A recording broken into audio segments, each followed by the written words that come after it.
Hello, goodbye, Fire Tribe. You've already met me if you've taken the course. My name is Terez, Firewoman Hartmann, and this right here is my amazing husband, my beautiful, incredible Mr. John Hartmann.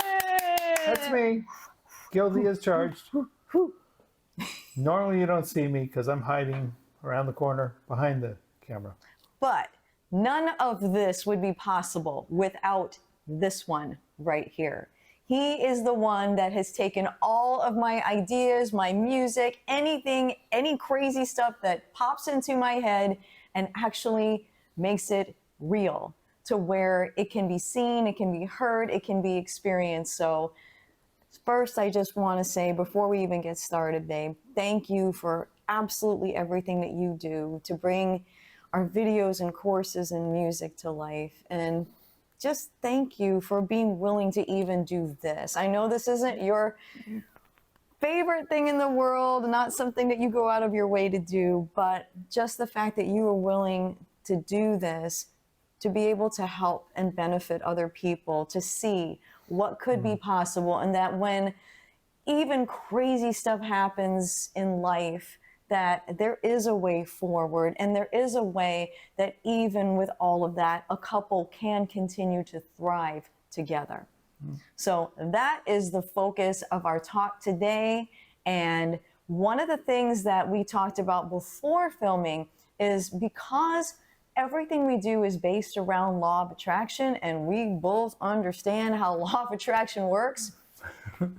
Even Yes. when we are doing something to be beneficial for others, as any of you guys who've studied law of attraction know and understand, whatever you focus upon, you activate. So as we discuss some of the challenges that we face as a couple, we're going to be a bit more general. We're not going to spend a tremendous amount of time on the difficulty and the pain, because that wouldn't serve us. And most importantly, especially, that would not serve you, because we want you to come away from watching this video feeling even better and more hopeful and inspired about what could be possible for you in your relationships. So with that, let's go ahead and start just by saying we are first and foremost three-dimensional human beings. Yes, exactly. Just to check, And we get angry, we get frustrated, we get sad, we both have been sick, we have both had a boatload of experiences in our life, we get hangry. We are not in any way, shape, or form perfect humans.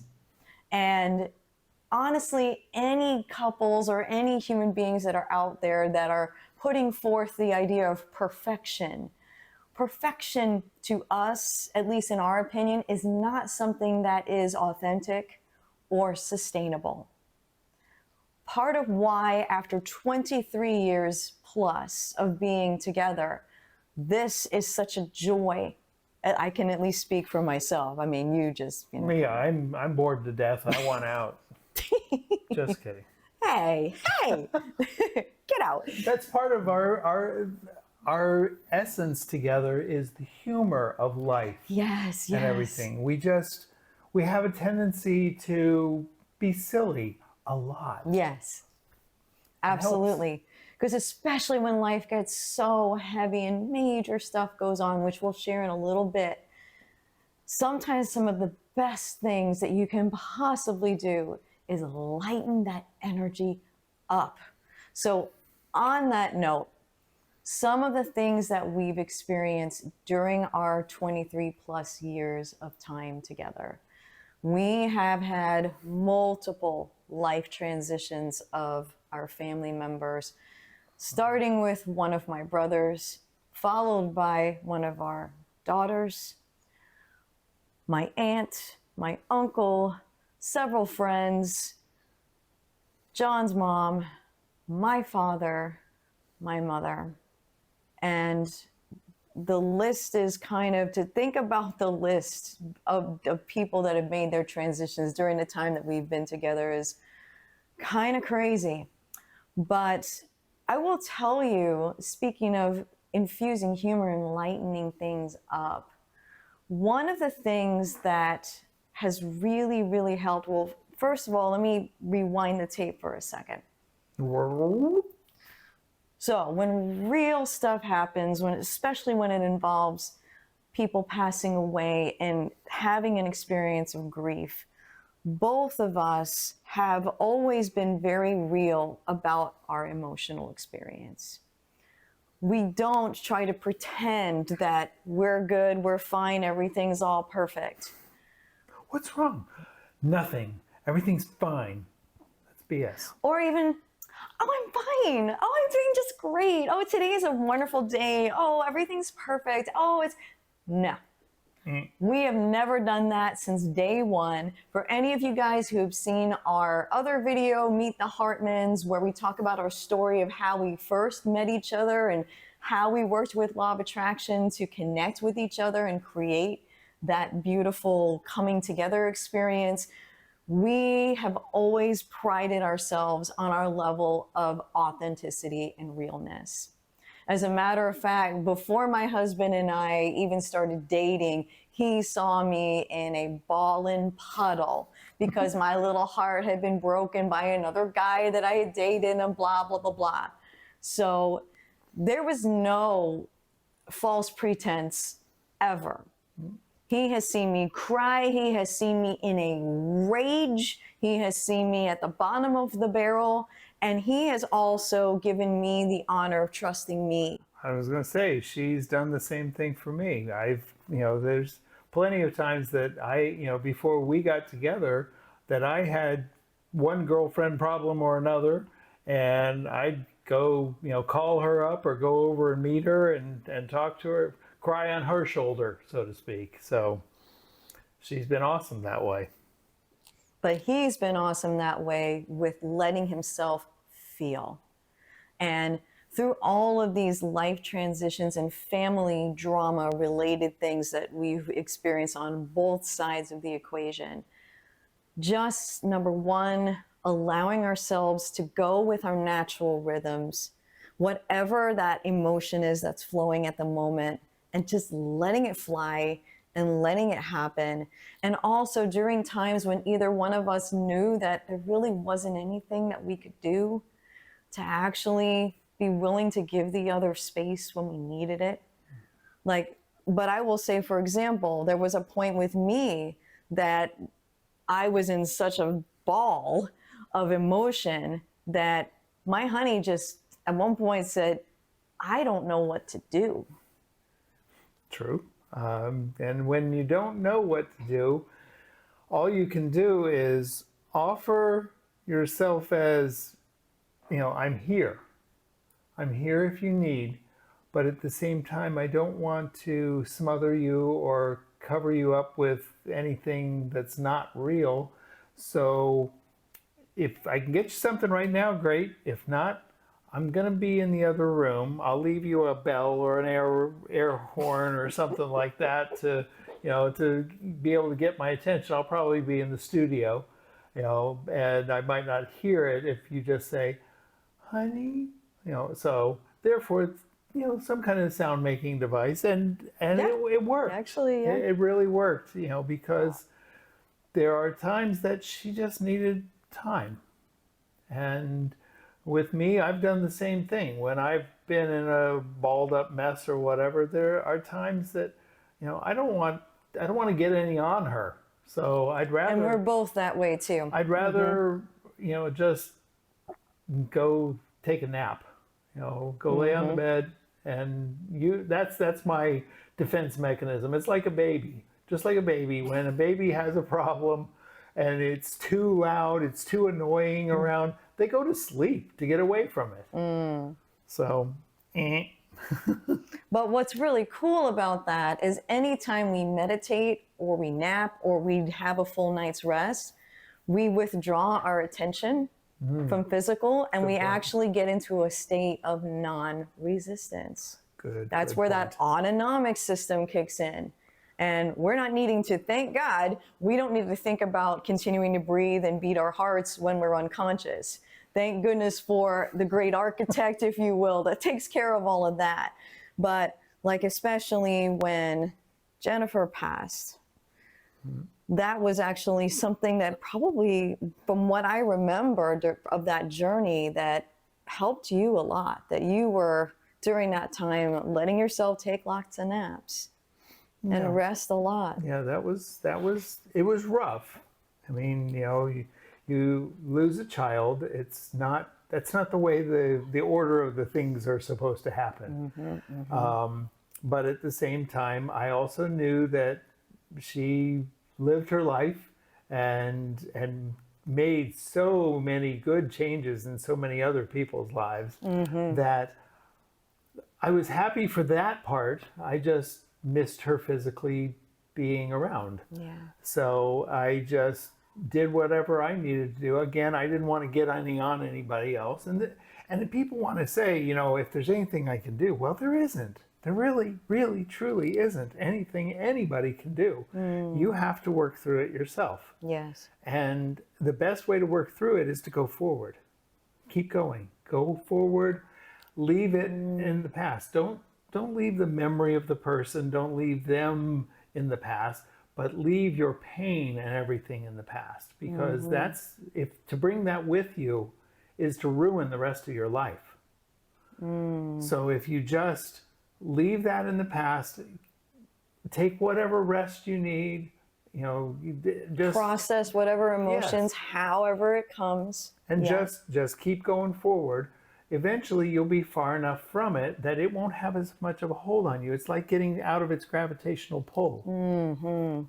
So very well stated.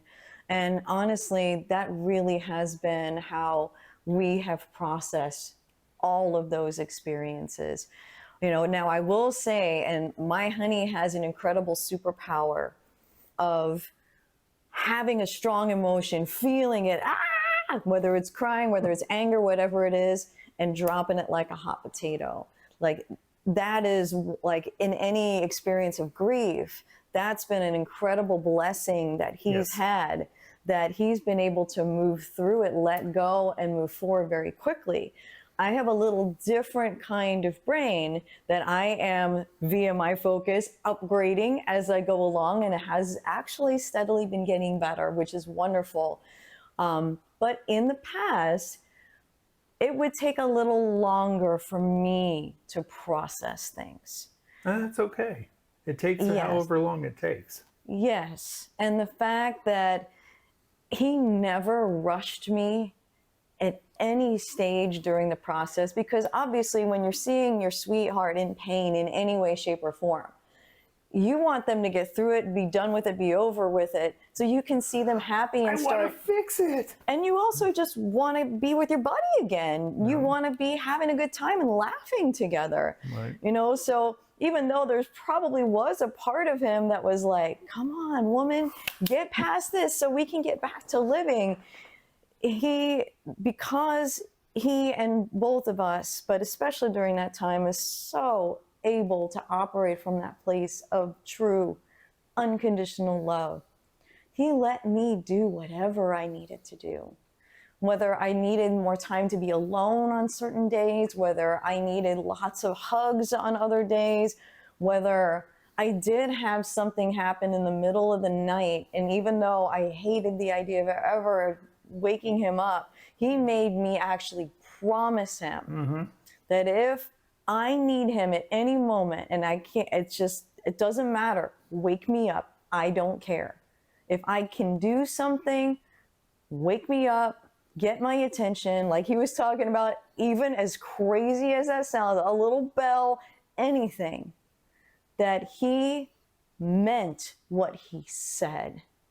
And so when there on the rare occasion where I did actually give him a little tap on the shoulder at 4 o'clock in the morning or whatever it was.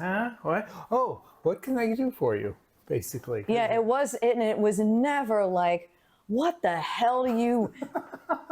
No. He made a promise and he kept it. And he was able, even coming out of a fallen asleep stupor, to show up from a place of love.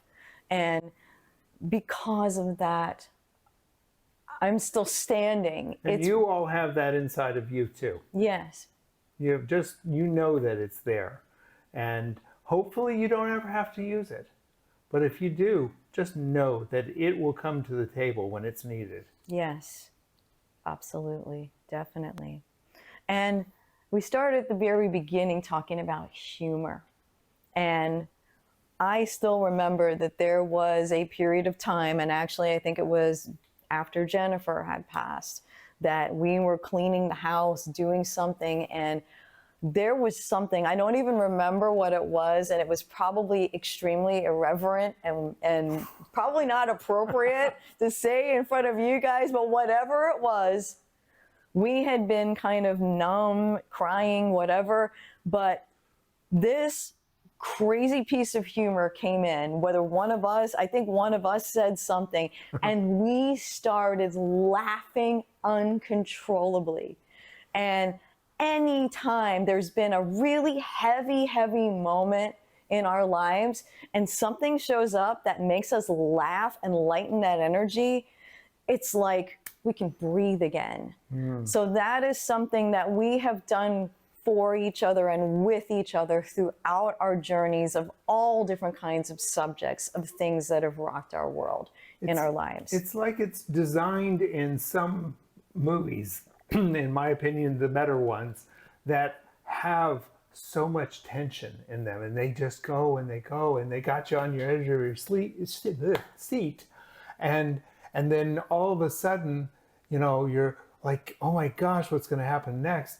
And one of the characters does something just totally funny, and everybody's laughing and so forth, and you're going, I can breathe again. Yes, like any Harry Potter fans out there, one of my favorite characters, or I should characters, it's actually a set of characters in those movies, are the twins, the Weasley brothers. Yeah. Because here's this like heavy, like, Speaking of irreverent. yes, like, you know, here it is, like Voldemort is gonna just, you know, take over the world and all this horrible crap is going on. But then these guys swoop in and they do something that lightens everything up. They did some form of shenanigans, one of their practical jokes, and it just, like John says, it's like, oh, thank you.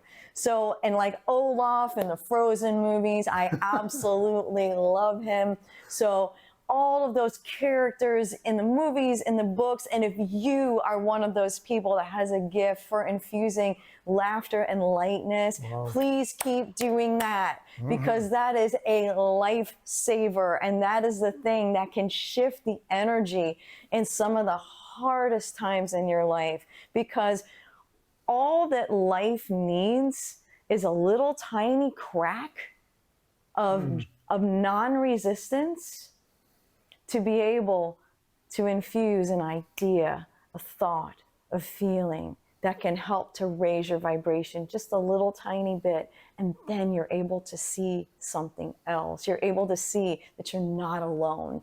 And especially if you're part of a couple, sometimes when we get in our own little dramas in our head, we can start feeling like we're all alone, nobody understands me, da-da-da-da. And it's like, hello, you've got support right here. You got a friend. That's right. And like independent people who are used to sorting their stuff out, who aren't customarily people who like to reach out, I went through many years of life, because as an inspirer and a facilitator and a teacher and all of that, it's my job to be the coach and to help everyone else.